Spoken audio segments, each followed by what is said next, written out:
Ako po si Miss Winnie at ito ang ating kwento.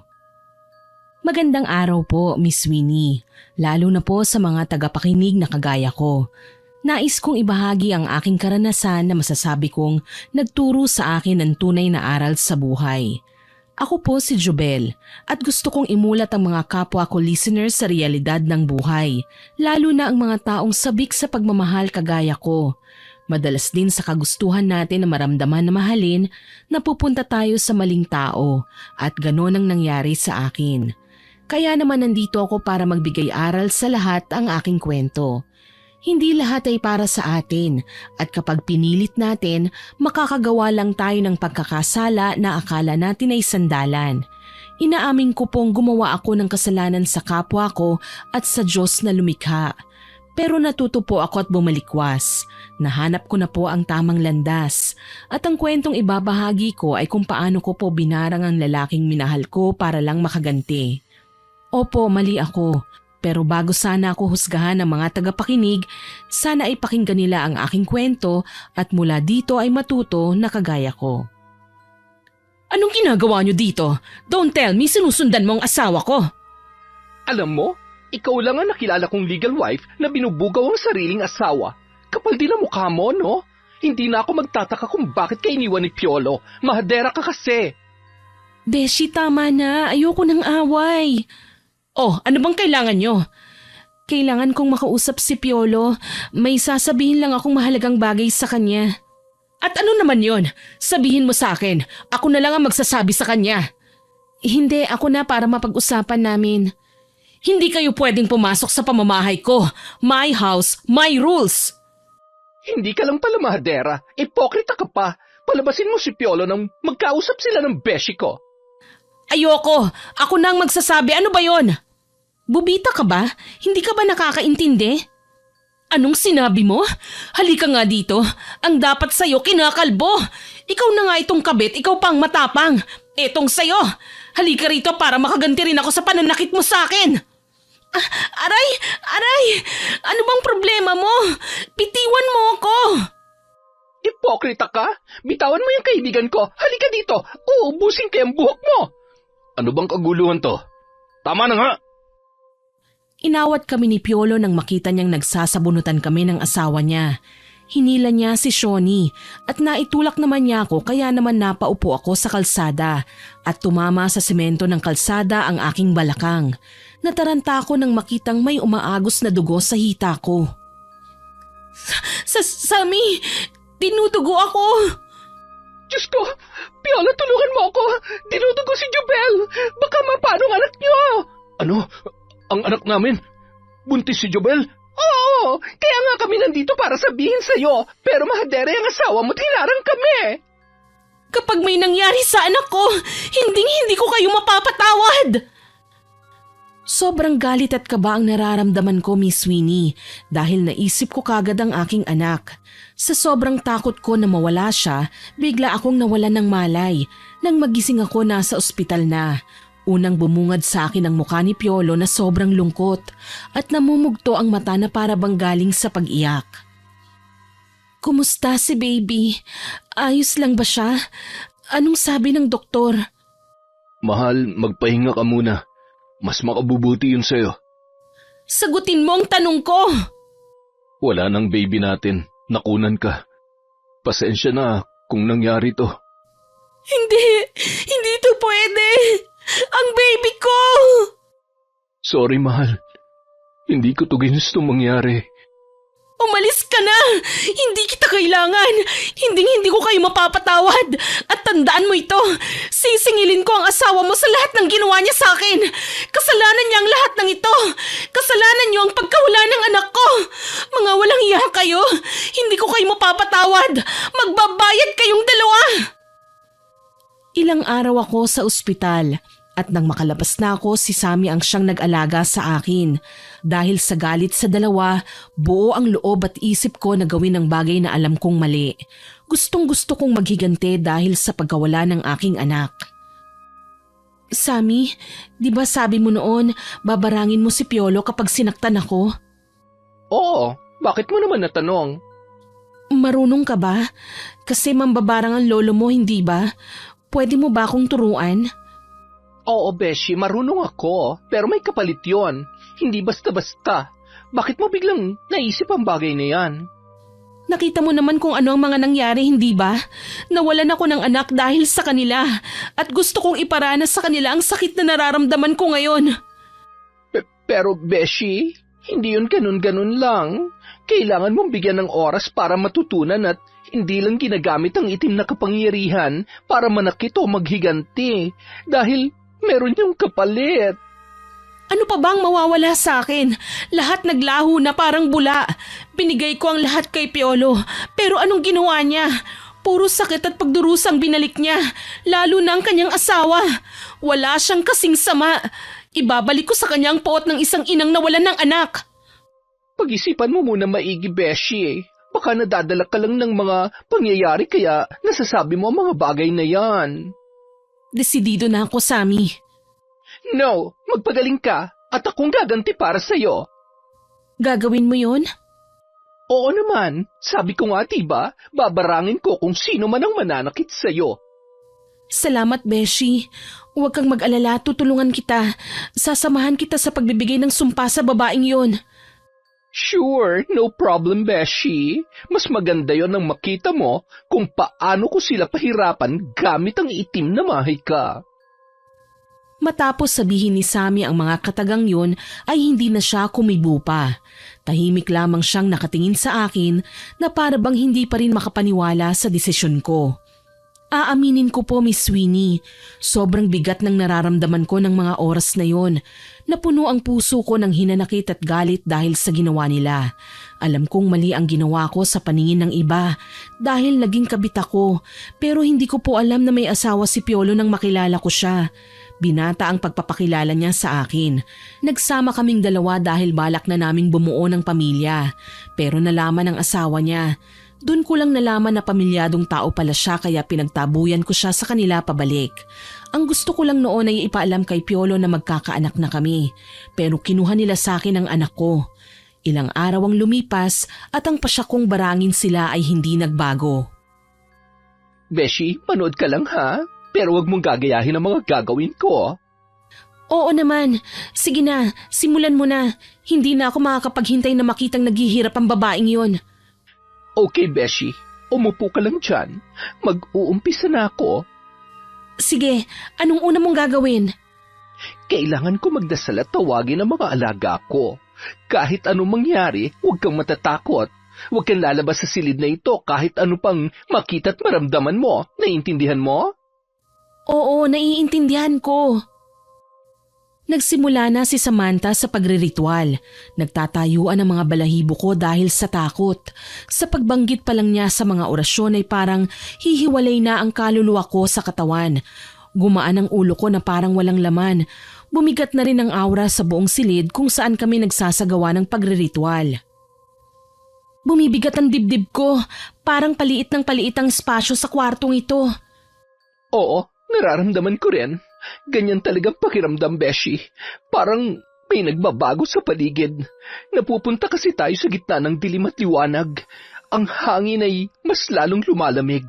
Ramdam ko na ang kakaibang enerhiya. Unti-unti nang dinidinig ang orasyong binitawan ko.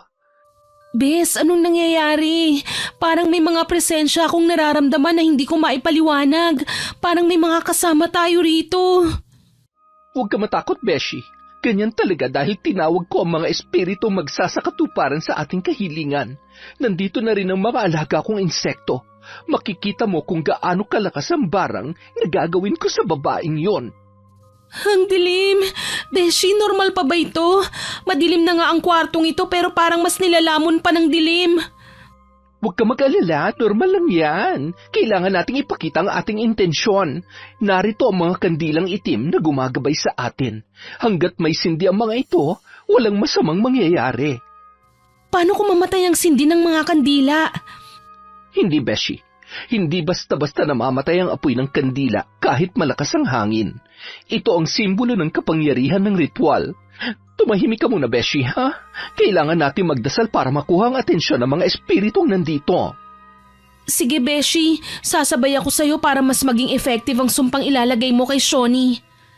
Sa ngalan ng mga espiritong narito, pumasok kayo sa aming mundo. Dinggin ang aming pagsusumamo. Ipadala ang sakit at paghihirap kay Shawnee. Gamitin ang mga insekto at utusang pumasok sa puso ng babaeng binanggit ko. Ibalik ang puot at galit na nararamdaman ng dulot ng aming paghihiganti. Gusto kong maramdaman niya ang sakit ng dulot ng pagkawala ng anak ko. Sa ngalan ng mga itim na espiritu, ipakita mo sa kanya ang kahihinatnan ng kanyang mga ginawa. Bes, Huwag kang matakot. Ito ang simula ng kanyang paghihirap. gusto kong makaganti. Gustong-gusto ko siyang pahirapan. Huwag kang mag-alala, Beshi. Ang mga espiritu ng dilim at ang mga alaga ko ay kumilos na. Bes, parang may mga boses akong naririnig. Ang mga boses na yan ay ang espiritu ng dilim na maghahatid ng iyong galit sa kanila. Hindi mo sila dapat katakutan. Magtiwala ka lang sa kanilang kapangyarihan. Huwag kang magdadalawang isip dahil mawawala ng bisa ang ginawa nating ritual. Hindi ko na nagawa pang magsalita, Miss Winnie, ng mga oras na yon. Bigla na lang nagbukas-sara ang pinto at bintana ng ilang segundo. Nakita ko ang mga insekto ay mabilis na gumapang at lumipad paalis ng bahay. Kasama ang mga aninong itim na hindi ko alam kung anong klaseng nilalang. Maya-maya pa'y naging kalmado na ang paligid. Ano nang susunod nating gagawin? Maghihintay tayo ng ilang araw saka tayo pupunta sa bahay ni Shawnee para magmasid. Gusto mo bang makita ang mangyayari sa kanya? Hindi na ako makapaghintay na makitang naghihirap si Shawnee. Ako rin, Beshi. Alam kong magiging masakit ang mga mararanasan ni Shawnee kapag ang mga insekto ay pumasok na sa kanyang katawan. Naiisip ko ang mga mata ni Shawnee na puno ng takot. Wala pang nangyayari ay nakakaramdam na ako ng tuwa kapag naiisip kong mahihirapan siya ng husto. Ang tahimik mo yata, Beshi.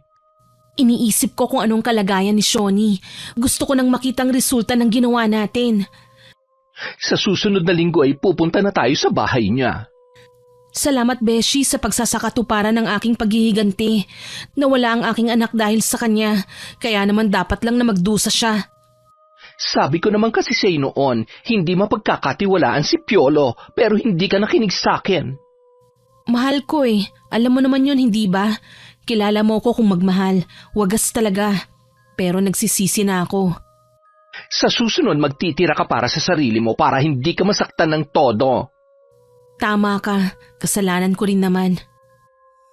Dumating na rin ang araw na hinihintay ko. Naghanda kami ni Sammy sa pagpunta sa bahay ni Shawnee para makita ang kalagayan niya at ang epekto ng sumpa. Nagsagawa pa ng orasyon ng aking kaibigan bago kami umalis dahil alam naming hindi maganda ang mangyayari. Ang orasyon daw na yon ang magbibigay ng proteksyon sa amin. May napansin ka ba na kakaiba? Masyadong tahimik ang bahay nila pero maghintay pa tayo ng ilang sandali. Sige, mamaya naman siguro ay may makikita na rin tayo. Beshi, tingnan mo parang nagmamadali si Piolo. Ano kaya nangyari? Oo nga, ano? Teka, hintayin lang natin. Yung asawa niya, akay-akay niya. Mukha nang hihina. Mukha na siyang kawawa. Namumutla siya, Beshi. Tulungan niyo ako. Pakiusap. Tricycle! May tricycle ba dyan sa labas? Kailangan kong dalhin sa ospital ang asawa ko! Tulungan niyo ako! OMG! At pumapangit ang bruha! Look, Beshi, mukha na siyang bangkay! Lubog ang mata at puno ng rashes ang kanyang katawan! Grabe, para na siyang mamamatay, Beshi. Ganun ba talaga yun kabilis? Ilang linggo pa lang ang lumipas buhat ng isagawa mong orasyon at ritual. Oo naman, Beshi. Ganyan talaga dahil may kasalanan siya sa'yo. Pero Beshi, maghanda tayo baka ibalik niya sa atin ang sumpa kapag nalaman nilang pinarang sila. Pero kung hindi, Eddie, kawawa siya. Handa na ako sa ganoon, Beshi. Ikaw ba? Aba, ako? Siyempre, handang-handa. Hindi ako padadaig sa kanya, no? Beshi, tara na. Bago pa tayo mapansin ni Piolo.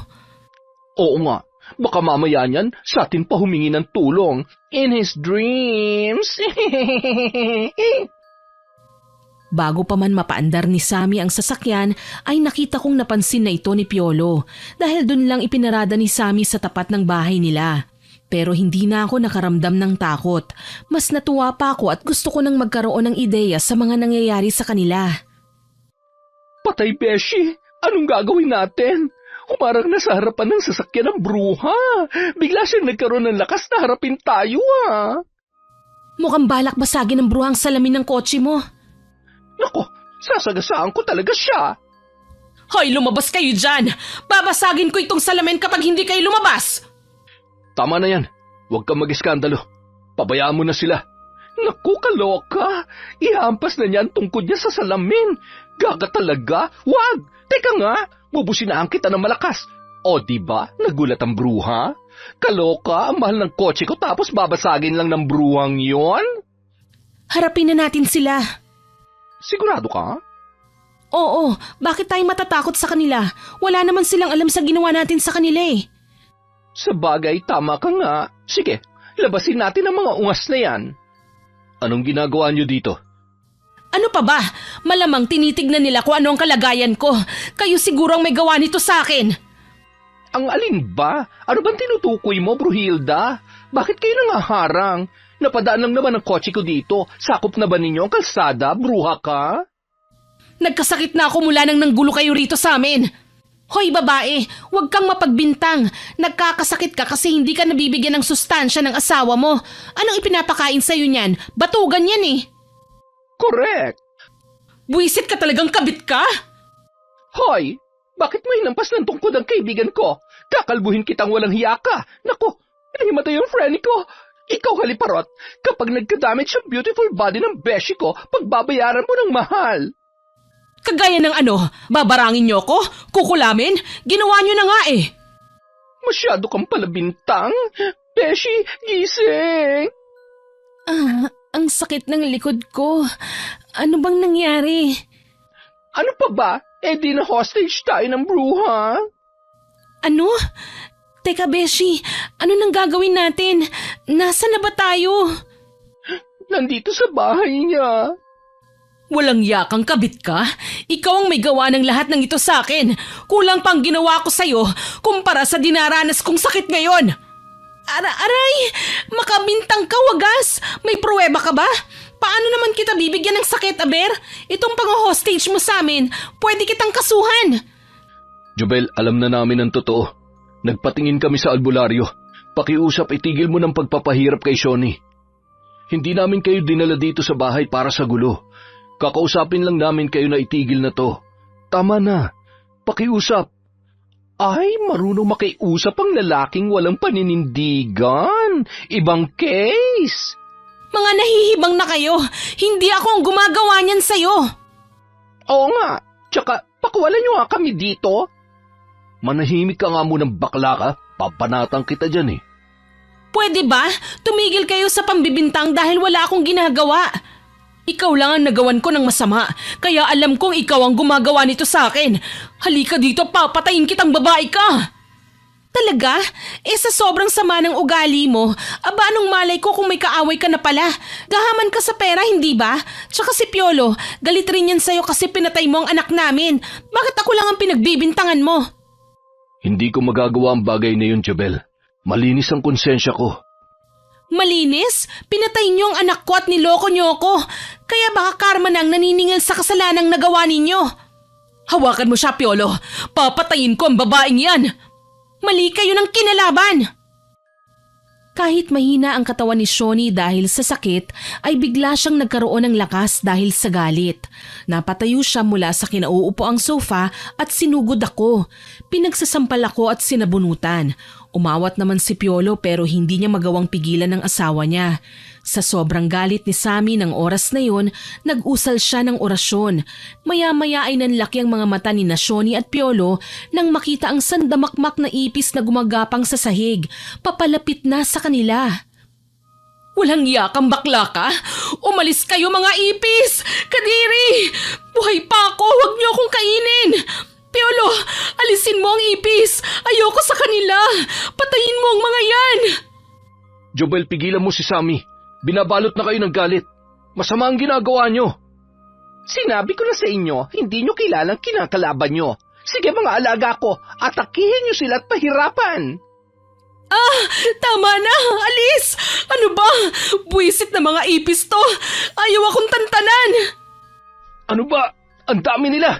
Kahit anong iwas natin sa kanila, pilit silang lumalapit. Huwag kang pumasok sa tenga ko. Aray! Nagngangat-ngat pa mga buwisit na ipis na to. Wala kang kasing sama, Jobel! Kayo ng kaibigan mo! Sana makonsensya kayo! Sige mga insektong alaga ko, atakihin yung dalawa na yan. Paano ba yan? Aalis na kami. Good luck sa inyong dalawa. Enjoy na lang kayo kasama mga ipis na yan, ha? Hindi kasi kayo naglilinis ng bahay eh. Tara na, Beshi. Ang baho dito. Ang daming basura. Bagay na tirhan ng dalawang yun. Bago kami tuluyang umalis, tinignan ko ang dalawa at nakita ko kung gaano sila katakot sa nangyayari. Pagkapasok sa kotse, agad kaming nakahinga ng maluwag at natawa pa ng sabay dahil sa itsura ng dalawa. Nakita mo ba kung gaano sila katakot kanina? Grabe, hindi ako makapaniwala. Oo nga, pero Beshi, nakita ko yung tingin mo kanina kay Paolo, ha? Huwag mong sabihing mahal mo pa rin siya. May awa pa akong nakikita sa mga mata mo nang tingnan mo siya. Hindi ako magsisinungaling, Beshi. Normal naman yon, hindi ba? Matagal rin kaming nagsama. Sa bagay. O siya, uwi na tayo. Color kayo ng fest natin. Beshi, nga pala matanong ko lang, bakit si Shawnee lang ang nilagyan mo ng barang? Di ba dapat silang dalawa? Nakita mo naman kung anong itsura ni Piolo kanina, di ba? Hirap na hirap siya, takot na takot dahil sa kalagayan ni Shawnee. Sinadya kong hindi siya lagyan ng sumpa para siya maghihirap sa pag-aalaga sa asawa niya. Kung ganon, gusto mong ipakita kay Piolo kung anong kasalanan niyang nagawa sa akin? Tumpak! Sisiguruhin ko na maghihirap sila. Lahat ng kasama nila babalik sa kanila at sisiguruhin ko na luluhod sila sa harapan mo, Beshi. Gulat na gulat ako sa sinabi ni Sammy. Hindi ko akalain na gagawin niya ang bagay na yon. Alam ko kung gaano siya kagalit kay Piolo, pero matalino ang aking kaibigan. Sa totoo lang, Miss Sweeney, gustong-gusto ko talaga na patayin si Shawnee, pero hindi ko magawa dahil kahit papano may takot pa rin ako sa Diyos. Ilang linggo ang lumipas, sinabi ni Sammy na may kakaiba raw siyang nararamdaman. Nawawala raw ang bisa ng barang na ginawa namin kay Shawnee. Naisip namin na baka may tumutulong sa kanila para pagalingin siya, kaya nagsagawa ulit kami ng orasyon para paigtingin ang barang na ginawa namin. Beshi, anong nangyayari sa'yo? Oh my God, may lumalabas na dugo sa ilong mo. May sumasangga sa orasyon ko. Bumabalik yun sa akin. Labanan mo, kinukontra nilang sumpa mo. Hindi ako padadaig sa kanila. Akala ba nila matatalo ko ng ganun-ganun na lang? Hindi! Humawak ka sa akin, Beshi. Tutulungan kitang magdasal. Lalabanan natin kung sino man ang kumukontra sa'yo. Beshi? Ano nangyayari? Parang nawawala ako sa wisyo.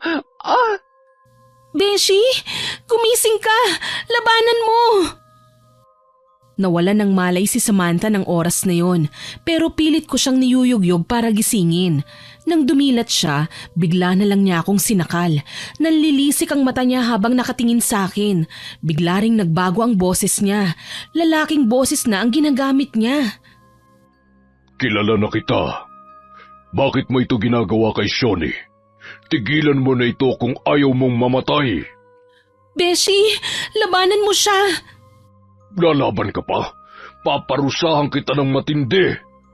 Hindi kami padadaig sa'yo. Nasa na ba ang libro na binabasa niya? Oh, ito, humanda ka o orasyonan kita. Ano nangyari, Beshi? Nawalan ba ako ng malay? Oo, pinasok nila ang katawan mo. Nangyari na ang kinatatakutan ko. Mukhang lumapit nga sila sa albularyo. Mabuti na lang nagawa mo silang labanan. Binasa ko ang nakasulat sa libro. Yung orasyon na binabasa mo, yun ang ginamit ko kaya naitaboy ko siya. Mabuti naman. Salamat, Beshi. Mga walang hiya sila. Akala ba nila ganun lang ako kabilis matalo? Dahil sa kanilang ginawa, mas lalo ko silang pahihirapan. Beshi, wag muna ngayon. Magpahinga ka muna dahil baka matalo ka nila. Nagamit mo na ng husto ang lakas mo. Kung isasagawa mo ngayon ng ritual, baka mapahamak ka. Tama ka. Hayaan natin silang isipin na huminto na tayo sa pananakit sa kanila. Alam niya na nag-aalala ako sa kanya. Mabuti na lang at pinakinggan niya ako. Nang araw na yun ay nagpahinga muna si Sammy. Kinondisyon niya ang kanyang katawan at nagpalakas. Alam kong hindi pa tapos ang laban dahil tiyak kong hindi sila titigil hanggat hindi nila kami natatalo. Makalipas ang ilang araw, bumalik na rin ang sigla ni Sammy. Nagpasya siya na muling magpatuloy sa kanyang ginagawa habang ako naman ay pumunta ako sa bahay ni Shawnee. Nakita ko siyang pinahihirapan pa rin ng barang ni Sammy. Matapos kong masiguro na naroon pa ang sumpa sa kanya, umuwi na ako ng bahay. Anong nangyari, Beshi? Saan ka galing? Bakit hindi mo ako sinama? Nagpunta ako sa bahay ni Shawnee. Mukhang nakita pa nga ako ng ipokritang babaeng yun eh. Oh, ano nangyari? Sinaktan ka ba niya? Anong sinabi niya sa'yo? Wala naman, umalis din kagad ako. Buti naman, wala ba siyang ginawa sa'yo? O kaya yung piyolo na yon? Wala talaga, Beshi. Hinang-hina na si Shawnee at kahit gustuhin man niya akong habulin, hindi niya magawa dahil sa kalagayan niya. Buti nakaalis ka. Delikadong ginawa mo, baka mapahamak ka. Kaya ko namang ipagtanggol ang sarili ko eh. Tsaka buti nga nakaalis kagad ako. Nakita ko kasi na may kasama siya eh. Siguro albularyo yun. Ay, Diyos ko. Mabuti hindi ka nahuli kundi napalaban ka. Huwag mo nang ulitin yun, ha? Pinag-aalala mo ko, Beshi. Hindi naman ako susugod doon nang hindi ako handa, no? Kahit na, kalerkay ka. Nasa kwarto ko para sana umidlip nang marinig kong may kausap si Sammy sa labas at nagpapataasan na sila ng boses. Lumabas ako ng kwarto para mas mapakinggan sila at doon ko nakilala ang boses ni Piolo. Ang kapal naman ng fest mo na pumunta dito sa kaibigan ko. Agaw buhay na si Shawnee. Gusto ko lang makausap ang kaibigan mo. At bakit naman? Anong kinalaman ng beshi ko sa pag-aagaw buhay ng asawa mo? Alam kong siya nagpapabarang kay Shawnee. Sammy, aaminin ko malaking kasalanan namin sa kaibigan mo. Pero kailangan bang humantong sa ganito? Wow! Sa'yo pa talaga nang galing? Bakit nung makunan ako sinabi mo ba yan sa asawa mo? Nang dahil sa inyong dalawa, nawala ang anak ko! Anak natin. Hindi lang ikaw nasaktan, Jobel. Talaga? Kung hindi niyo ako niloko at pinatay ang anak ko, hindi tayo aabot sa ganito. Pero huwag kang mag-alala. Hawak ni Shawnee ang kapalaran niya. Dalawa lang ang kahahantungan niya. Kamatayan o habang buhay na paghihirap. Siya magdedesisyon ng kanyang tadhana. Anong ibig mong sabihin? Sapat na mga sinabi ni Beshi. Kung mahina ang brain mo, good luck sa'yo. Teka lang, Jobel, sagutin mo ang tanong ko. Hindi na ako nagsalita pa. Agad na pumasok ako sa loob ng bahay. Samantala, si Sammy naman ay isinara na ang pinto. Tumingin ako kay Sammy at kaagad ko siyang kinausap. Beshi, akala ko ba hindi mo papatayin si Shawnee? Nag-aagaw buhay na raw eh. Hindi ka pa ba titigil? Hindi naman siya mamamatay, Beshi. Pakiramdam niya lang yon. Dala lamang ng aking sumpa kaya naiisip niyang bagay na yon. Kinukonsensya ko siya. At aagawin ko ang lahat para siya mismong lumuhod sa paanan mo at magmakaawa. Beshi, ingat ka ha. Huwag mo nga hayaang mapahamak ka ng dahil sa akin. Alam kong ginagawa ko, Beshi. Napabuntong hininga na lamang ako sa sinabi ni Sammy. Matapos ang araw na yon, hindi na siya nagritual dahil alam niyang maaaring ikamatay ni Shawnee. Pero ilang araw pa lang ang nakakalipas, nakaramdam ako ng kakaiba sa aking sarili. Halos gabi-gabi ay binabangungot ako. Dahil sa bahay ni Samantha ako nakikitira, naririnig niyang nagsasalita ako ng tulog at minsan naman ay umuungol kaya kaagad niya akong ginigising. Ayoko! Hindi! Tama na! Beshi, gising. Binabangungot ka. Beshi, nakita ko si Shawnee. Galit na galit siya. Gusto niyang gumanti. Ibabalik niya raw ang ginawa ko sa kanya. Beshi, nightmare lang yon. Malabo mangyari ang sinasabi mo. Hindi kaya inuusig na ako ng aking konsensya? Gusto mo bang itigil ko ng ginagawa ko? Nakita ko rin si Piolo nung nakaraan. Sobra siyang nagmamakaawa. Pero syempre, hindi ako padadala sa paawa effect niya. Paano kung patibong lang yun? Tapos may masama pala silang balak. Yun rin ang iniisip ko, Beshi. Hayaan mo na lang. Kung gusto talaga nilang humingi ng tawad, sila mismo ang pupunta rito. Tama ka. Bahala sila dyan. Nasa kanila ng desisyon, wala sa atin. So don't blame yourself. Natahimik po ako, Miss Winnie, sa mga sinabi ni Sammy. Pakiramdam ko nakukonsensya na ako sa mga pinaggagawa namin kay Shawnee. Naisip ko na baka sapat na rin ang mga pagpapahirap na ipinaparanas ni Sammy sa kanya. Naisip ko noon na sana lang ay natuto na sila sa kanilang pagkakamali. Pero may parte pa rin sa puso ko na nag-aalinlangan. Hanggang isang araw, habang naghahanda kami ni Sammy ng pagkain sa tanghalian, bigla na lang may nag-doorbell. Ako na, Beshi. Mag-ayos ka lang dyan. Sige, Beshi. Beshi, nandito sina Shawnee at Piolo. Papasukin ko ba? Ano? Kaya ko na ba, Beshi? Hindi kami manggugulo. Nandito kami para humingi sa iyo ng kapatawaran sa lahat ng nagawa naming kasalanan sa iyo. Pagod na ako, Jobel. Ayoko na ng gulo. Gusto ko nang lumagay sa tahimik na buhay. At halos gabi-gabi inuusig ako ng aking konsensya sa lahat ng nagawa ko sa iyong kasalanan. Pero hindi ka namin pipilitin. Kung hindi ka pa handa, ayos lang. Hihintayin namin ang panahon na mapatawad mo kami. Taos-puso akong humihingi ng pasensya sa iyo, Jobel. Walang lumabas na kahit konting salita mula sa bibig ko, Miss Winnie.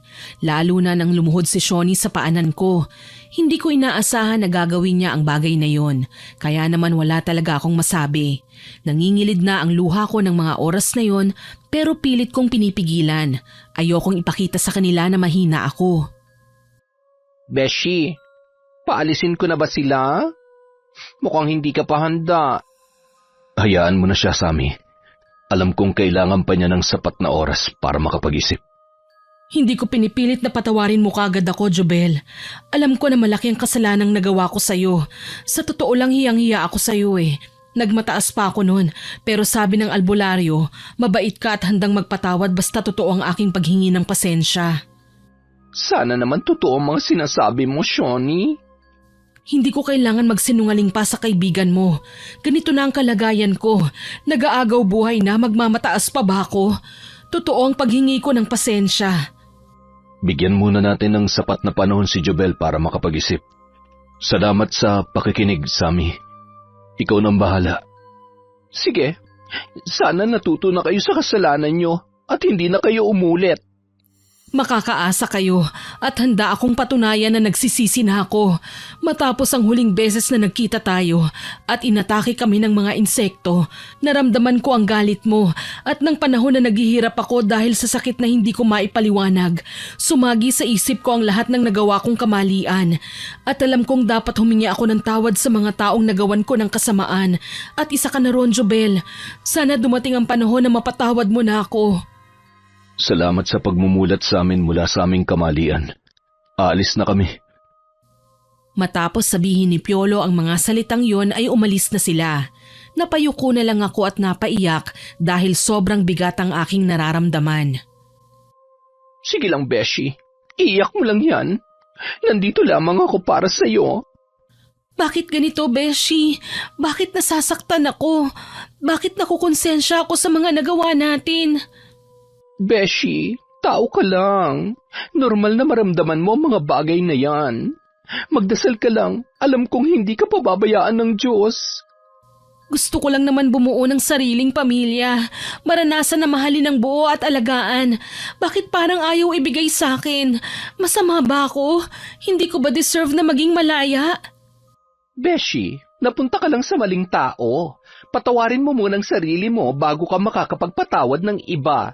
Sa ngayon, umiwas ka na lang muna sa love life. Mag-focus ka muna sa sarili mo. Mahalin mo muna ang sarili mo bago ang iba. Yan ang kulang sa'yo. Darating din ang tamang tao na para sa'yo na Diyos mismo naglaan. Salamat, Beshi. Tama ka. Uunahin ko muna ang sarili ko. Niyakap ko si Sammy at pinahid ko ang aking luha. Sa puntong yon, gumaan ang pakiramdam ko. Nailabas ko ang lahat ng sakit na dinaramdam ko. Buhat ng araw na yon, hindi tumigil sina Piolo at Shoni sa paghingi sa akin ng tawad. Kaya naman sa pagdaan ng panahon, natutunan kong patawarin ang sarili ko at maging sila ay pinatawad ko. Hanggang isang araw, laking gulat ko nang biglang nagpunta sa bahay si Piolo at nakikipagbalikan sa akin. Jobel, mahal pa rin kita. Ano? Pero paano si Shoni? Kasal kayo at makapagmulan na naman ito ng gulo. Tanggap na ni Shoni na tapos na ang lahat sa amin. Natakot na rin siya sa ginawa niyo sa kanya. Nag-away kami dahil inamin ko sa kanyang ikaw ang mahal ko, na ikaw ang gusto kong makasama at hindi siya. Ilang beses akong humingi ng tawad sa kanya at hiningi ang kalayaan ko, hanggang sa pumayag na rin siya. Ikaw talaga ang mahal ko, Jobel. Hindi ko lang siya maiwan noon dahil sa awa, pero alam kong mali ang pakisamahan pa ang isang tao nang dahil lamang sa awa. Hep, hep, hep! Beshi, ano? Makikipagbalikan ka na ba talaga? Papauto ka na naman dito? Di ka pa ba nauuntog? Sammy, pwede bang bigyan mo kami ng pagkakataon na makapag-usap? Seryoso naman ako sa kaibigan mo eh. Niloko mo na siya noon. Ano bang malay ko kung gawin mo ulit yon? Siguro naman, Beshi, hindi nagagawin ni Piolo. Ikaw na rin naman ang nagsabi. Hindi mo hahayaan na masaktan ako dahil ikaw ang kanilang makakaharap. Hay nako, bahala ka sa buhay mo. Ewan ko na lang. Pairalin mo na naman ang pagiging marufok at katangahan mo. Beshi naman. Hindi na umimik pa si Sammy. Dumiretso siya sa kanyang silid at hindi na ako kinausap. Kahit ayaw ni Sammy na makipagbalikan ako kay Piolo, tinanggap ko siyang muli dahil mahal na mahal ko si Piolo. Pinatunayan naman niya sa akin na totoo ang sinasabi niya dahil ilang linggo rin niya akong sinuyo at walang Shoni na naghabol. Ilang taon ang lumipas at nagsikap ako sa pagtatrabaho para matupad ang aking dream house. Nag-abroad ako at nag-ipon. Nang matapos ang bahay na pinatatayo ko at natapos na rin ang kontrata ko sa trabaho, nagpasya na akong umuwi ng bansa at pumayag sa alok ni Piolo na mag-live-in na ulit kami. Mahal, ang galing ng mga gumawa nitong bahay natin, ano? Sinunod talaga ang mga materyales na gusto ko. Tignan mo tong hagdan, maayos ang pagkakagawa at elegante talaga dahil sa gawa sa Nara. Hindi tinipid ng mga manggagawa ang budget kaya magandang resulta. Oo nga, mahal. Mahusay kasi ang taste mo sa pagdidesign kaya ganyan ang resulta. At magagaling din ang nakuha mong mga trabahador. Magandang bahay, mahal. Kagaya mo. Ay sus, nambola ka pa. Siguro may kailangan ka, no? Kilala na kasi kita eh. Ganyan na ganyan ka kapag may hihilingin ka sa akin eh. Kilalang kilala mo talaga ako. Ano kasi, mahal, may kailangan kasi akong bilhin para kina nanay. Baka pwede mo akong pahiramin muna ng 5,000. Ano? 5,000? Saan nyo naman gagamitin ng ganong kalaking halaga? Ay, kailangan kasi na ipagawa ang bubong ng bahay sa probinsya. Alam mo naman na bagyuhin sa amin, di ba? Kung meron ka lang, di naman kita pinipilit. Wala akong hawak na ganong kalaking pera, pero dahil kailangan sa inyo, gagawan ko ng paraan. Talaga? Salamat, mahal. Hulog ka talaga ng langit. Hay nako, tara na nga at mag-ayos na tayo ng mga gamit para pagdating ng kaibigan kong si Sammy, maayos na rito. Napaka-arte pa naman ng baklitang yun. Kilala mo naman yun, hindi ba? Pupunta pala siya? Bakit ngayon mo lang binanggit sa akin? Biglaan lang naman. Hindi ko rin alam na pupunta siya. Nag-text lang kanina. Ay nga pala, baka magtalo na naman kayo ah. Pakiusap, habaan mo na lang ang pasensya mo kay Sammy. Alam mo naman na ayaw lang niyang nahihirapan ako. Susubukan ko, pero hindi ko may papangako. Nang maayos na ang lahat, nagpahinga na ako. Samantala, si Piolo naman ay nagluto na ng pagkain. Ilang minuto ang lumipas, dumating na si Sammy at umalingaw-ngaw na sa bahay ang kanyang boses. Lumabas na ako ng kwarto para salubungin siya. Kalurky, ang traffic talaga. Oh, bakit parang kinusot na papel ang mukha ng beshi ko? Imbierna ka na naman ba sa kinakasama mo? Nako, Sammy. Pagod lang ang mahal ko kaya ganyan. Ang bait-bait ko kaya. Malabong akong dahilan. It's Samantha, not Sammy. Samantha na ako ngayon. Naloloka ako sa inyo mag-asawa. Lagi nyo na lang akong tinatawag sa boy name ko. I told you na wala na si Sammy, diba? Dahil ako na si Samantha. Kahit ano pang pilit mo sa amin, Sammy ka pa rin. Eh kung jombagin kaya kita dyan para makita mo. Tawagin niyo akong Samantha, maliwanag? Tama na yan. Sige na, Sammy. Samantha. Kumain ka na ba? Sabay ka na sa amin. Kumain naman na ako pero dahil inalok mo ako, hindi ako tatanggi. Mahirap umayaw sa grasya, baka parusahan ako. Ano bang ulam? Special adobo. Luto ni Chef Pogi. Masarap yan, kasing yummy ko. Pogi? Saan banda? Baka Chef Nognog dahil kasing itim mo ang adobo. Uy, wow! Grabe ka, Sammy ah. Gwapo naman talaga ako ah. Lagi mo na lang ako inaasar. Siguro crush mo ako, no? Sorry, loyal ako sa akin nag-iisang mahal. Dapat ba akong kiligin? Puro kayo asaran eh. Kumain na nga tayo dahil gutom na ako.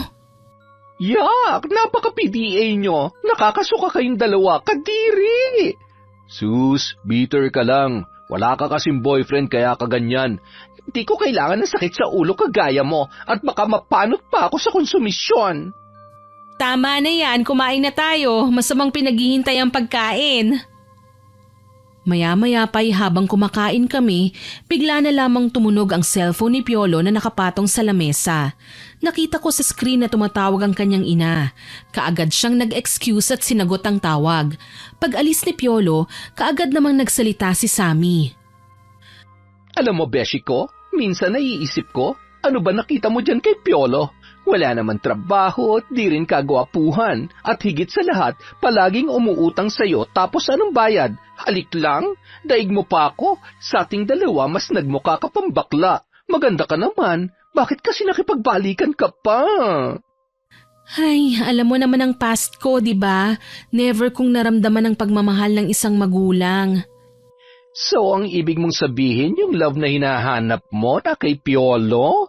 Beshi naman, kung ay minumulat mo yung mata mo, mas maraming deserving. Love lang naman ang ambag sa'yo ng kinakasama mo eh. Hindi naman, tumutulong naman sa akin si Piolo at inaalagaan ako.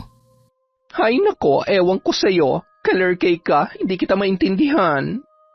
Hindi mo talaga ako mauunawaan kasi nga hindi ka pa nagkakaroon ng kasintahan at hindi mo naranasan ang mga pinagdaanan ko. Ang sabihin mo, bulag ka sa katotohanan. Hindi mo nakikitang tunay na kulay ng kinakasama mo. Kung bakit kasi palagi ka nagpapauto dyan eh. Ako amoy na amoy ko ang lansa niya. Ikaw talaga, puro kakalokohan. Napailing na lamang ako, Miss Winnie, dahil sa mga sinabi ng kaibigan ko. Sa totoo lang, buhat ng magkabalikan kami ni Piolo, hindi na siya gusto ng kaibigan ko. Palagi sa aking ipinamumukha ni Sammy na wala akong makukuha sa kinakasama ko, puro sakit lamang daw ng ulo at gastos.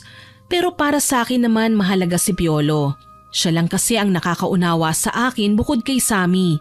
Simula pagkabata, hindi ko naramdaman na mahalin bilang ako. Palagi akong pinagagalitan ng aking magulang noon. Sinasabi nila madalas na wala akong utak at mabilis akong mauto. Kaya naman nang makilala ko si Piolo at naramdaman ko ang pagmamahal, hindi ko na siya pinakawalan pa. Mukhang seryosong pinag-uusapan niyo ah. Sobrang seryoso. Tinatanong ko tong aking beshi kung kailan mababagok para iwang ka na. Beshi, ang harsh mo na kay Piolo. Oo, kaibigan kita pero huwag ka naman magsalita ng ganyan sa kanya. Aba, masanay na siya. Kilala niyo naman ako. Harap-harapan ako kung magsalita at hindi ako plastic. Hayaan mo na, mahal. Sanay na ako dyan kay Sammy.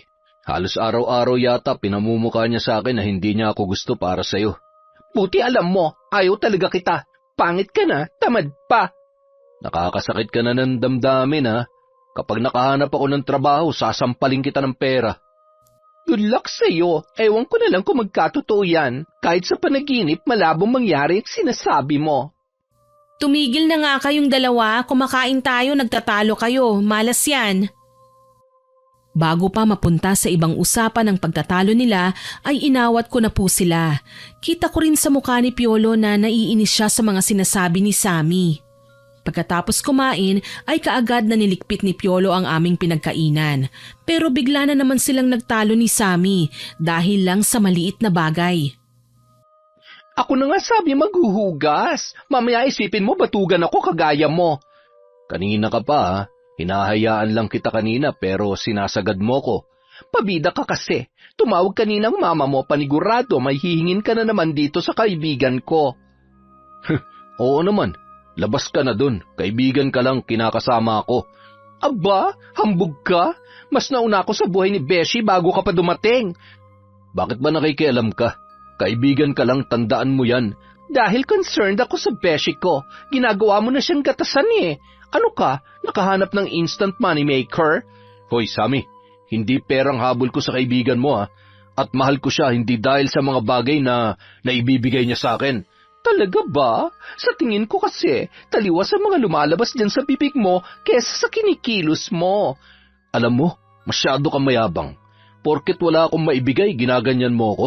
Kaya hindi na ako magtataka kung bakit walang lalaki nagkakagusto sa'yo dahil ang sama ng ugali mo. Hindi masama ang ugali ko. Depende sa taong pinapakita kong ugali. Isa pa, kaya ko mabuhay na walang lalaki sa buhay ko dahil sakit lang sa ulo na kagaya mo. Ang sabihin mo, bakla ka kasi kaya walang pumapatol sa'yo. Kahit may pera ka, walang papatol sa'yo dahil ang sama ng ugali mo. Salot ka pa sa lipunan. Anong sabi mo? Ako salot? Baka ikaw. Peste ka sa buhay ng beshi ko. Batugan na, ang pangit pa. Walang mararating sa buhay ang isang kagaya mo. Sobra ka na. Tama na nga sabi. Kanina pa kayo nagbabangayan para kayong mga aso't pusa. Ito kasing kaibigan mong si Sammy na may personal na. Hindi porket nananahimik ako tinahayaan ko siya, aabuso na.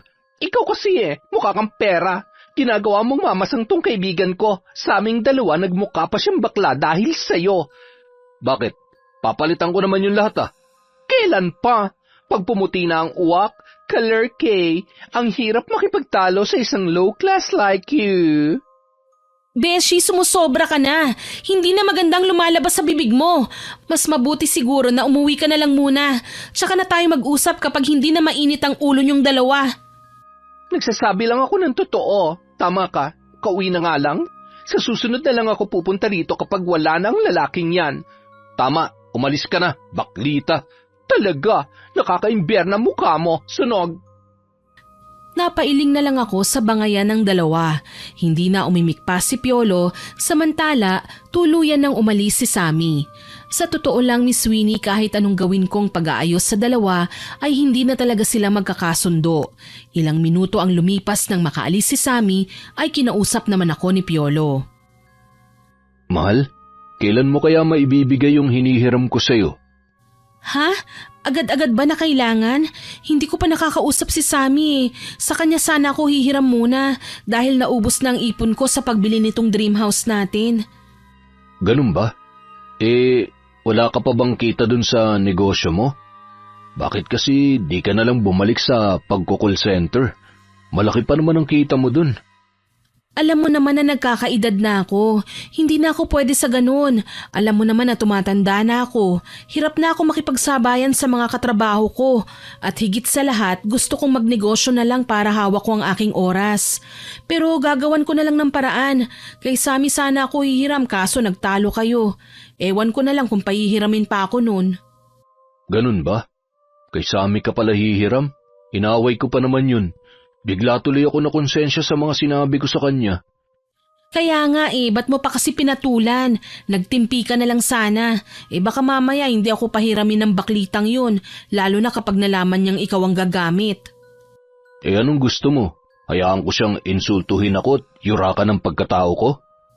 Hindi ka pa ba sanay kay Sammy? Ganun naman talaga yun magsalita. Yan mo na, makakalimutan niya naman yun. Tsaka, suyuin mo na lang. Hindi ka naman nung matitiis Hihingi na lang din ako ng pasensya kapag nagpunta siya dito. Yun, salamat mahal. Ayoko talaga yung lagi kayong nag-aaway Kinabukasan, maaga akong nagising at nagpunta sa bahay ni Sammy para gawa ng paraan ng hinihiram na pera ni Piolo. Anong kailangan mo? Alam ko ng ganyang style mo, Beshi. Ay, ano kasi Beshi, papasukin mo muna kaya ako. Sisermonan mo na kagad ako eh. May magagawa pa ba ako? Sige na, pumasok ka na. What do you need ba, beshi ko? Beshi, hindi na ako magpapaligoy-ligoy pa. May 5,000 ka ba? Kailangan ko kasi wala na akong budget sa bahay eh. Budget? O baka kailangan ng boylet mo? Budget talaga Beshi ko.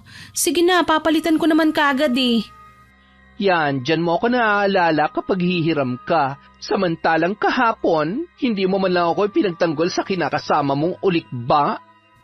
Pinagsabihan ko na naman yang si Piolo pag alis mo. Isa pa, ikaw ang nauna. Sus, palagi naman eh. Ako ang mali, ako ang nauna. Samantalang inaalala lang naman kita. Alam ko naman yun, Beshi. Ako na nga ang humihingi ng pasensya sa mga sinabi ni Piolo sa'yo. Alam mo naman na pikunin yun eh. Sige na, Beshi, pahiramin mo na ako. Isusoli ko naman kagad sa'yo eh. Ay nako, sige na nga. Matitiis ba kita? Siguraduhin mo lang na hindi yan para kay Piolo. O heto, gamitin mo sa tama, ha? Beshi, 10,000 to, sobra. 5,000 lang hinihiram ko, masyado na itong malaki. Sinobrahan ko na para may panggastos ka. Alam mo naman na hindi ko kayang makita ka na naghihirap. Oh, ang sweet naman ng Beshi ko. Uy, salamat talaga ha. Promise, babayaran ko to pag kumita na ako dun sa negosyo ko. Wala yon, basta ikaw. Hindi mo naman kailangan na bayaran ka agad. Kapag meron ka na, saka mo na lang ibigay sa akin. Salamat, Beshi. Alam mo, Beshi, huwag kang ma-hurt sa mga sinabi ko kahapon kay Piolo, ha?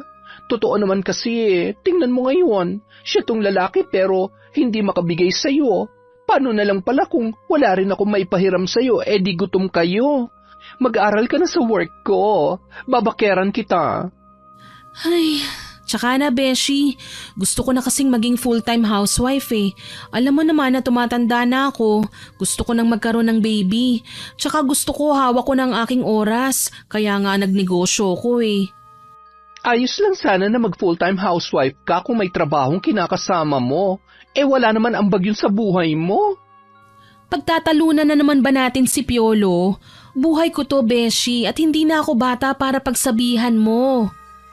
Beshi, concerned lang ako sa'yo. Ayokong nahihirapan ka. Samantalang yung kinakasama mo, nagpapakasasa sa perang pinaghirapan mo.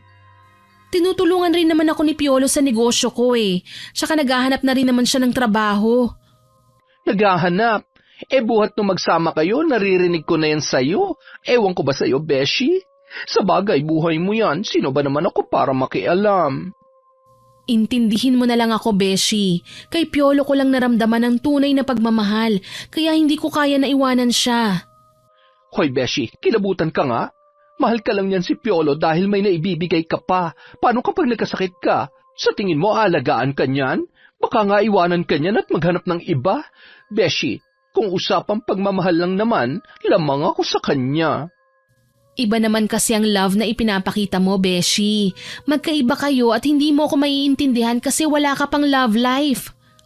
Ay, wow! Pinagdiinan talaga na wala akong love life. Kalerke, ewan ko sa'yo. Ipagdadasal ko na lang na sana hindi ka niloloko ng kinakasama mo at talagang patitikimin ko siya na mag-asawang sampal. Takot lang nun sa'yo. Talagang matakot siya. Marunong pa naman ako mambarang. Baka barangin ko siya kapag niloko ka niya. Grabe ka, Beshi ah. Wag naman ganun. Ipagpasa Diyos mo na lang kapag ganun. Tsaka mahal ako ni Piolo. Malabo yung iniisip mo. Natawa na lang si Sammy sa sinabi ko at nagkwentuhan pa kami. Hindi ko na malayan na hapon na pala kaya naman nagpaalam na ako kay Sammy. Pag uwi ko sa bahay, sa pinto pa lang, naamoy ko na kagad ang niluluto ni Piolo. Nakangiti akong pumasok at niyakap ko siya mula sa likuran. Agad siyang napangiti at gumanti ng yakap sa akin. Ang aga mong umalis kanina, saan ka nagpunta? Nagpunta ako sa bahay ni Sammy, nanghiram kasi ako ng pera. Talaga? Anong balita? Pinahiram ka ba niya? Oo, hindi naman kasi ako kayang tiisin ni Sammy eh. Kahit medyo masungit at maraming sermon, nagbigay pa rin ang kaibigan kong yun. Ibig sabihin may maibibigay ka sa akin? Oo, pero sana siguraduhin mo mahal na para talaga sa mama mo yan ha. Malaking halaga rin kasi ang ibibigay ko sa'yo, hindi yun basta-basta. Bigay? Di ba nga sabi ko sa'yo, ibabalik ko rin naman kapag nakapagtrabaho na ako? Baka mamaya, ano na naman ang sabihin ng kaibigan mong bakla? Hindi naman alam ni Sammy, hindi ko sinabi sa kanya. Alam mo naman nagalit yun sa'yo, kaya nagdahilan na lang ako. Salamat, mahal ha. Balang araw, makakabawi rin ako sa'yo. I love you. Mahal din kita. Sige na, aakyat na muna ako para magpalit ng damit. Nagugutom na ako eh. Natatakam na nga ako sa amoy ng niluluto mo eh. Sige, ihanda ko na rin to. Luto naman eh. Sakto nga ang pagdating mo eh. Matapos ang pag-uusap namin ni Piolo, umakyat ako sa kwarto para magpalit ng damit. Pagbalik ko ay nakahanda na ang pagkain. Kare-kare ang kanyang nilutong ulam at agad niya akong sinandukan. Habang kumakain kami ay bigla na lang sumagi sa isipan ko ang isang bagay kaya naman kaagad kong sinabi kay Piolo.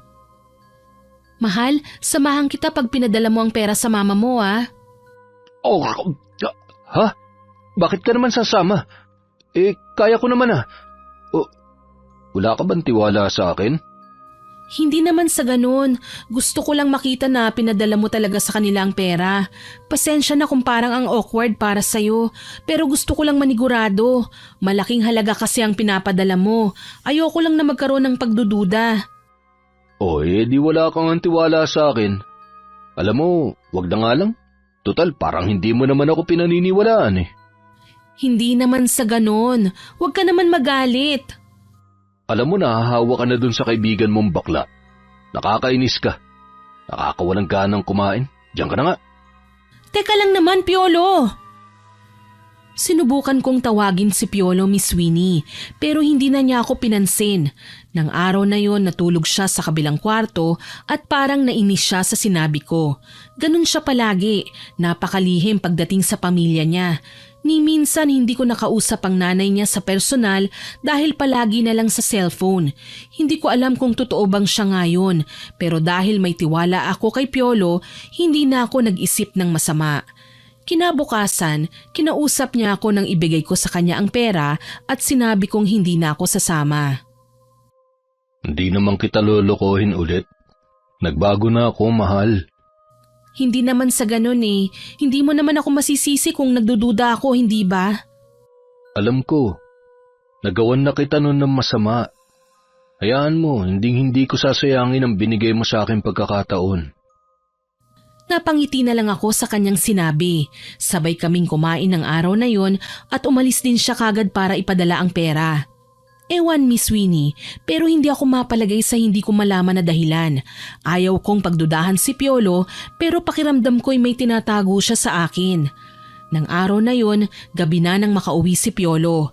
Wala pang isang oras, biglang sumugod si Sammy sa bahay, galit na galit at sinampal si Piolo ng 2 beses. Bakit nananakit ka? Anong karapatan mong saktan ako, ha? Oo nga, Beshi. May nagawa bang mali si Piolo? Bakit galit na galit ka? Manlaloko yung asawa mo. Nakita ko siya kasama si Shawnee. Nagabot pa siya ng pera at hinalikan pa siya. Hoy, baklita!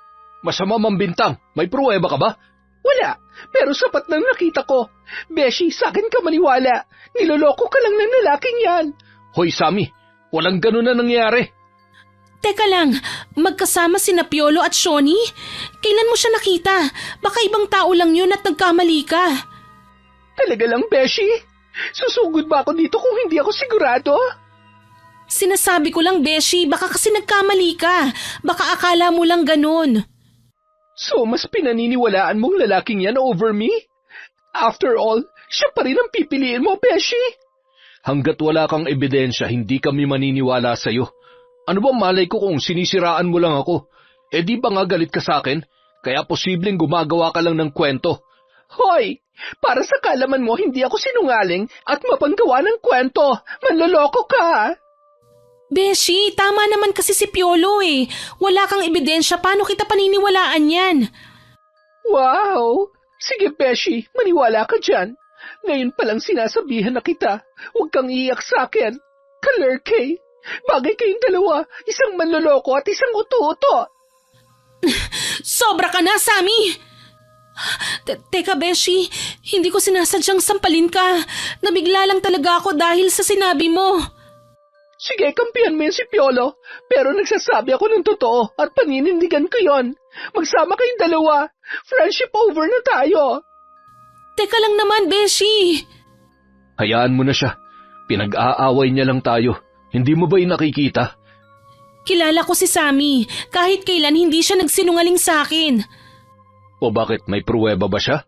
Mahal kita, Jobel. Kailanman hindi kita lolokohin. Siguraduhin mo lang, Piolo, dahil kapag nalaman kong niloloko mo ko, may kalalagyan ka.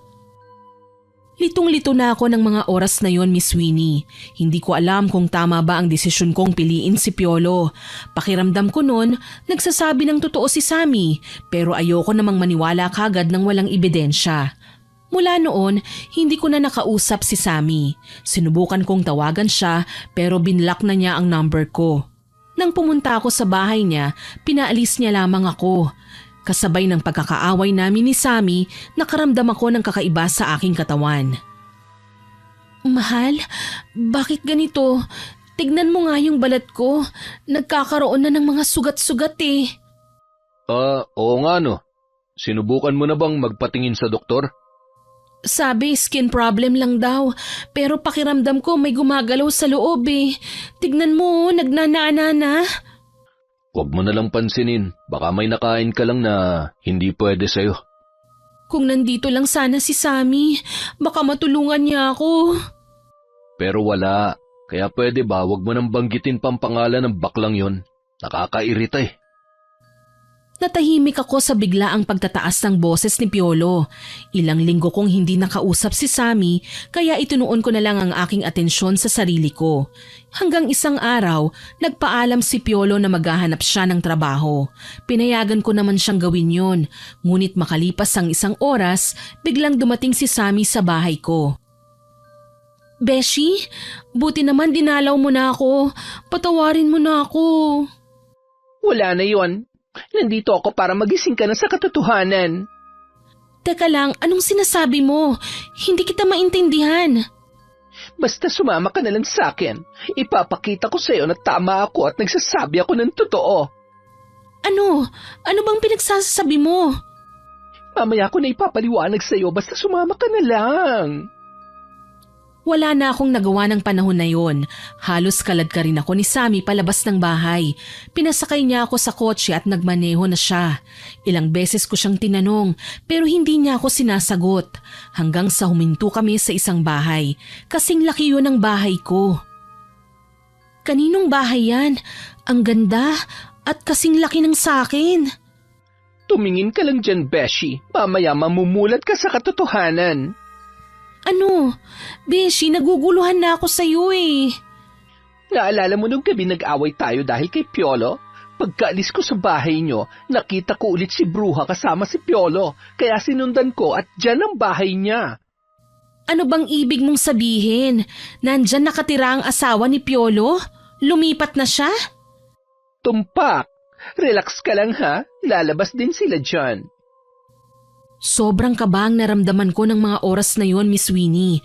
Nagtatalo ang isip at puso ko. Parang gusto ko nang umalis, pero may bahagi ng isip ko na nais malaman ang katotohanan.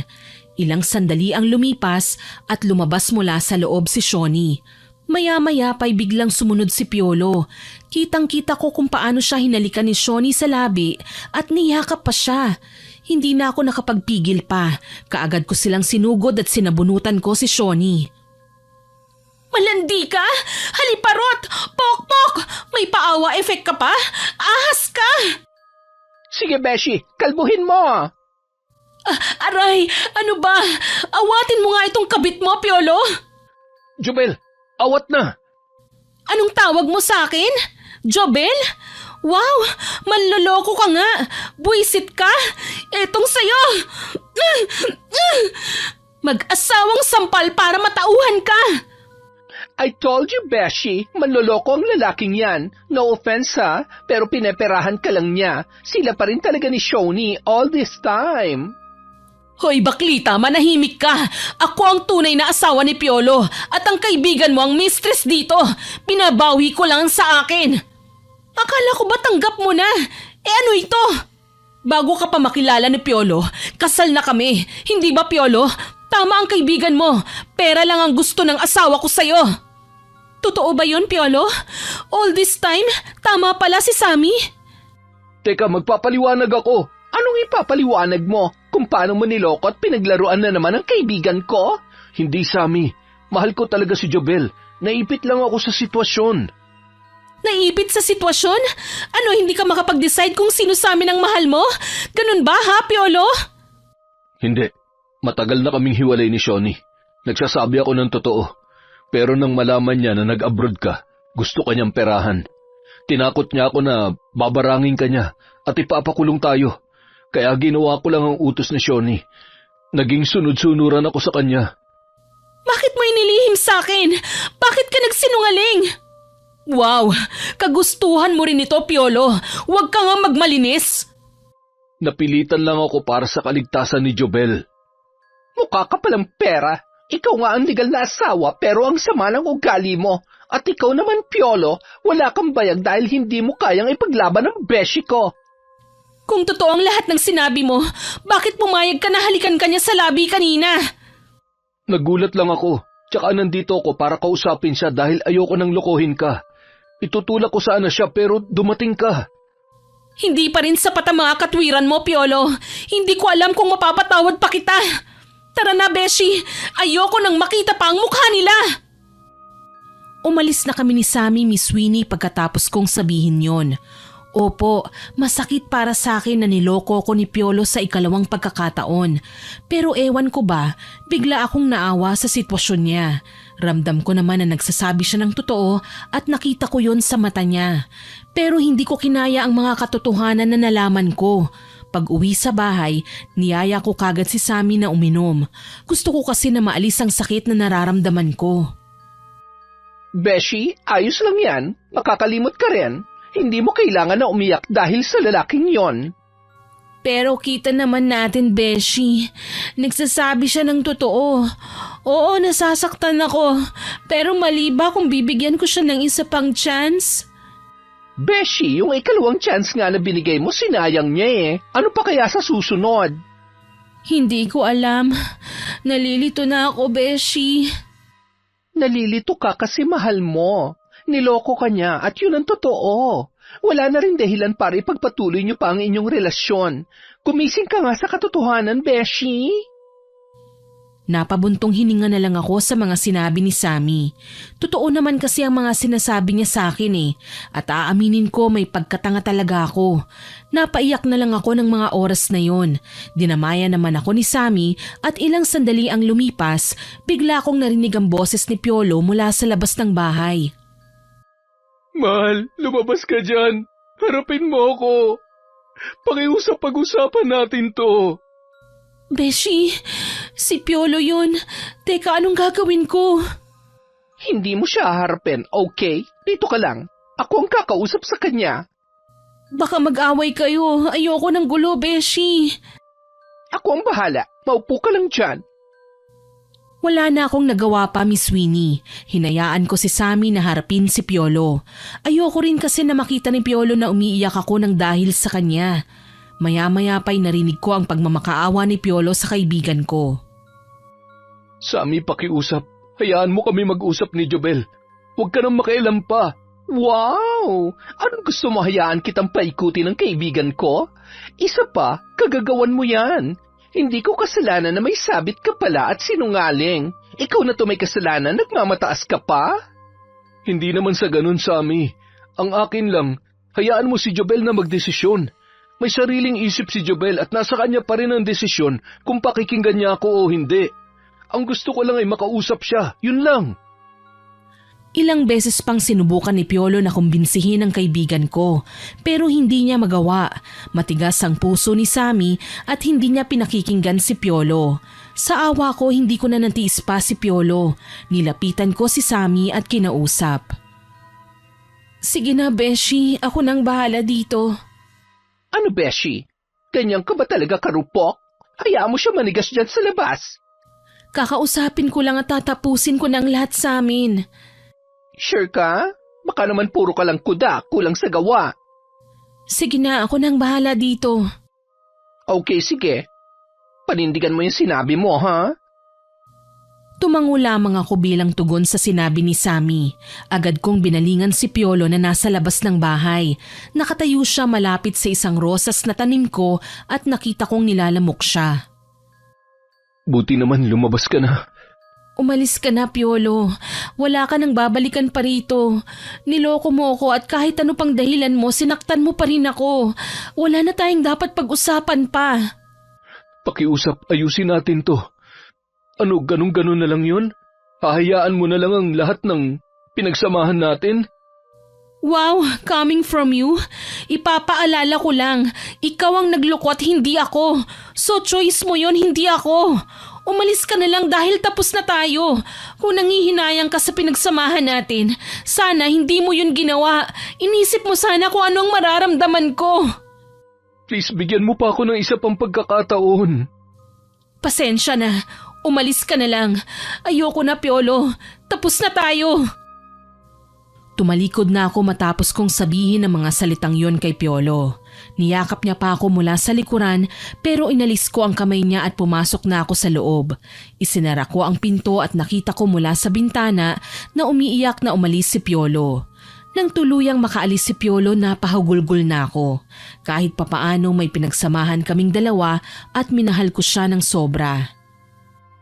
Sige lang, Beshi. Iiyak mo lang yan. Nandito ako para sa'yo. Dadamayan kita. Salamat, Beshi. Ang sakit-sakit. Hindi ko alam kung paano ko haharapin ang bukas. Ilang taon rin kaming nagkarelasyon. Akala ko siya na ang makakasama ko sa buong buhay. Hindi pala. Akala ko hindi na siya maglolo ko. Pero ginawa pa rin niya. Ayos lang yan, Beshi. Normal na masaktan ka. Mahal mo eh. Pero ngayon lang yan. Alam ko na malalampasan mo rin ang lahat. Bakit ba ganito na lang palagi? Kapalit-palit ba ako? Tama bang magulang ko na wala akong utak at utu-uto? Kay Piolo ko lang naranasan ng mahalin bilang ako. Pero lahat ng pinakita niya hindi ko alam kung totoo. Beshi, nandito pa ako. May karamay ka pa at hindi kita iiwan. Napayakap na lang ako kay Sammy ng mga oras na yon. Maya-maya pa'y bigla na lang nanikip ang dibdib ko. Unti-unting dumilim ang paligid hanggang sa nawalan na ako ng malay. Beshi, anong nangyari? Bakit parang hinang-hina ako? Kanina ka pa dito sa bahay ko. Ngayon ko lang napansin ang mga sugat mo. Hindi ito ordinaryong sugat. Mukhang pinaglalaruan ka. Ha? Anong ibig mong sabihin? Kinukulam ka. Hindi. Mukhang binabarang ka. Malamang ang haliparot na babaeng yun na may gawa. Walang ya talagang babaeng yun, Beshi. Anong gagawin natin? Kinagalit nila ako. Kaya naman, ipaparamdam ko sa kanilang inis at pot ko sa ikalawang pagkakataon. Wala siyang kadala-dala, ha? Huwag ka mag-alala, Beshi. Ibabalik ko sa kanila ang sumpang nilagay nila sa'yo. Ilang araw ang lumipas matapos muling magsagawa ni Sammy ng pambabarang kay Shawnee, lalo akong nanghina. Nakita ko pa ang mga sugat sa braso ko at katawan na mas lalong lumalala. Sa bawat araw na nagsasagawa ng pagriritwal si Sammy ay parang sa akin tumutugon ang sumpa dahil lalong lumalala ang sakit ko. Ang mga sugat ko ay lumalalim at nagtutubig na. Ang paligid ng balat ay nangingitim na rin hanggang sa may napansin na akong kakaiba. Aray! Sammy, ano ito? Kinakain ng uod ang katawan ko. Buhay pa ako, inuuod na ako. Natatakot ako. Mamamatay na ba ako? Beshi, mukhang mas lumalala ang sakit mo dahil sa ginagawa ko. Pwede ba yun? Sila naman ang binarang at hindi naman ako, ha? Napansin ko na bawat ginagawa ko, nadadamay ka. Ititigil ko na to, Beshi. Baka mapahamak ka lalo dahil sa mga ginagawa ko. Wag! Ituloy mo lang. Kung mamamatay ako para lang mamatay sila, gawin mo! Pero Beshi, buhay mo ang kapalit at alam mo hindi ko kayang gawin yon. Gawin mo lang. May tiwala ka sa akin, hindi ba? Gawin mo ang sinabi ko. Huwag kang titigil hanggat hindi sila humihingi ng tawad. Pero Beshi, Mukhang ang sumpa ng bumabarang sa'yo ay kung ano ang gagawin ko kina Piolo at Shoni. Ganon din ang mangyayari sa'yo. Paano ka? Titiisin ko ang lahat ng ito. Basta huwag kang hihinto. Ituloy mo lang ang naumpisahan mo. Beshi, hindi ko kayang isipin na mawawala ka. Pero kung talagang gusto mo, itutuloy ko ang barang. Pero kailangan mo maging matatag. Oo, Beshi. Gusto kong maramdaman nila ang sakit na dinaranas ko. Gusto kong makaganti. Sige, akong bahala. Habang sinasambit ni Sammy ang orasyon, naramdaman ko ang pag-ikot ng hangin sa paligid. Parang may mga aninong naglalakbay papalapit sa amin at ang mga ilaw sa paligid ay patay-sindi. Ang mga sugat ko ay tila nag-aapoy sa sobrang hapdi at sa bawat salin ng kanyang mga salita, parang may mga insekto na nasa loob ng katawan ko. Ah! Aray! Beshi! Parang may mga insektong kumakagat sa akin! Huwag kang matakot, Beshi. Ito na ang simula ng kanilang paghihirap. Habang patuloy ang ritual ni Sammy, nararamdaman ko ang pag-akyat ng init sa aking katawan. Ang mga sugat ko ay tila nag-aapoy at sa bawat sigaw ni Shoni parang may kasiyahan na bumabalot sa akin.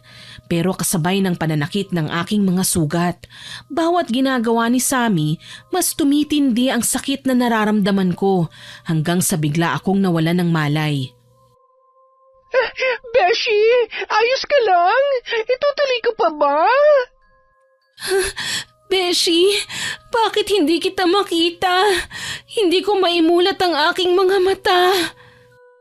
Dalian ang sumpang ginawa ko kina Shoni at Piolo. Baka hindi na kayanin ang katawan mo. Sige lang, ituloy mo ang ginagawa mo. Pero Beshi... Wala nang pero-pero, gawin mo ang dapat. Pangako, hindi ako mamamatay. Kung mamamatay man ako, isasama ko sila sa hukay. Ano nangyayari sa'yo, Beshi? Beshi, bakit parang may gumagalaw sa bibig ko? Beshi, maluwala ang sakit mo. Sumusuka ka na ng dugo na may kasama mga insekto. Ako nag-aalala para sa'yo. Magpatuloy ka lang. Nararamdaman ko na malapit nang matapos ang sakripisyo kong ito. Hindi umimik si Sammy. Naramdaman ko na lang ang pagyakap niya sa akin at pagpatak ng luha niya sa aking balikat. Matapos ang ilang linggo, gaya ng inaasahan ko, nagpunta sa bahay sina Shoni at Piolo. Jobel, patawarin mo kami. Ayoko na. Hirap na ako sa lahat ng ginagawa mo sa akin. Anong ginagawa niyo dito? Baka mahawahan niyo kami ng sakit. Umalis kayo dito. Sammy, alam kong kayo ni Jobel ang gumagawa nito sa amin. Pakiusap, tama na. Suko na kami. Pagod na kami lumaban. Alam niyo ba ang sakripisyong ginawa ni Beshi? Naghirap siya lang dahil sa inyo. Hindi kami umaasa ng agarang sagot mula sa kanya. Nandito kami para taus-pusong humingi ng tawad. Ipaparating ko sa kanya. Makakalis na kayo. Rinig na rinig ko ang pagsusumamon nila Piolo at Shoni. Mula sa aking silid ay sinilip ko pa sila habang kausap si Sammy. Kitang-kita ko kung paano sila manikluhod. Hindi ako nagpakita sa kanila dahil ang ayaw kong makita nila na ang itsura nila ay ganun din ang aking sinapit. Pare-pareho kaming nahihirapan sa mga nangyayari. Pagkaalis nila ay tsaka ako kinausap ni Sammy. Ano ang pasya mo? Sa wakas narinig ko rin ang gusto kong marinig. Nakuha mo na ang gusto mo. Ano ang sunod mong plano? Tapos na ang pagsasakripisyo ko. Alam ko na ang sagot sa katanungan mo. Salamat, Beshi, dahil sa'yo nakamit ko ang hustisyang gusto ko. Nakita kong sobra silang naghirap at totoo ang kanilang pagsisisi. Ngayon tapos na ang lahat. Sana maging aral din sa'yo mga nangyari. Beshi, unahin mo ng sarili mo. Hindi dahil sa lahat ng oras nasa tabi mo ko. Salamat, Beshi, sa lahat ng tulong mo sa akin. Niyakap ko si Sammy at pinahid ko ang aking luha. Sa puntong yon, gumaan na ang aking pakiramdam. Nailabas ko ang lahat ng sakit na dinaramdam ko. Buhat ng araw na yon, hindi tumigil sina Piolo at Shoni sa paghingi ng tawad sa akin.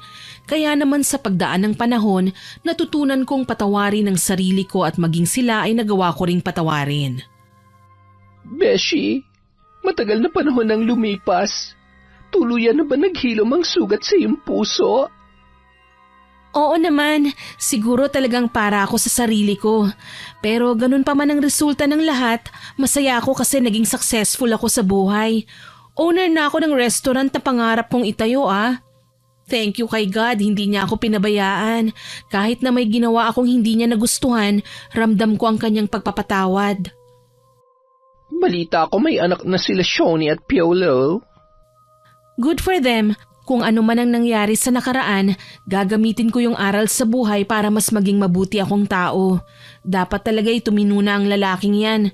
Dapat talaga sila ang magsamang dalawa. Mga sakit sila sa ulo. Tama.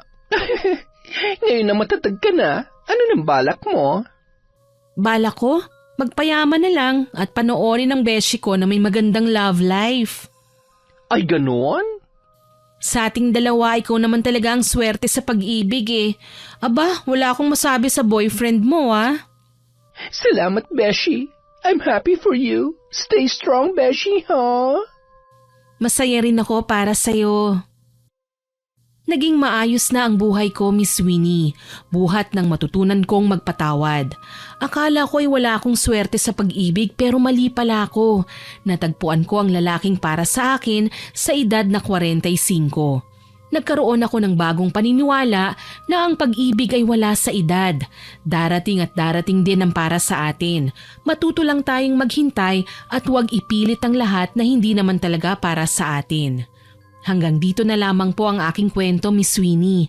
Maraming salamat po sa inyong pagbabasa. Naway nagustuhan niyo ang aking ibinahaging kwento. Ako po si Miss Winnie na nagsasabing hanggang sa muli at salamat sa inyong pakikinig.